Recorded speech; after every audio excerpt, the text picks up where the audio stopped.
pour arriver à remplir le fauteuil présidentiel, il faut évidemment beaucoup d'humilité. Et il faut aussi être diablement préparé.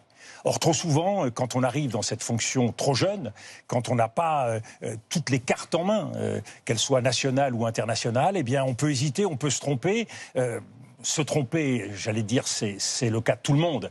Mais je pense que, évidemment, quand on est président de la République, les conséquences en sont autrement plus graves. Vous vous adressez en particulier à Emmanuel Macron, qui lui a été élu particulièrement jeune, à 39 ans. C'était le cas de Nicolas Sarkozy, carrière politique entamée à 28 ans, je crois. François Hollande, une très longue carrière politique. Ils n'étaient pas préparés, eux. Une très longue carrière politique, mais surtout une carrière à l'intérieur des partis. Il n'avait jamais été ministre. Donc pas d'expérience de la vie de l'État. Nicolas Sarkozy avait été évidemment ministre, mais pas d'expérience internationale.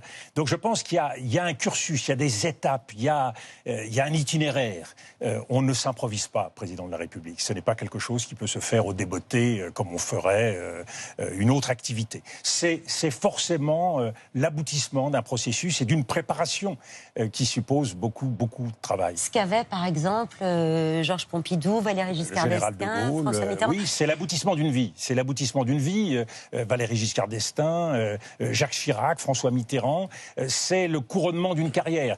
Et c'est la capacité à tirer des leçons d'une vie aussi. Parce que personne ne peut tout faire bien du premier coup. Donc il faut s'être trompé et il faut avoir essayé de corriger ses erreurs.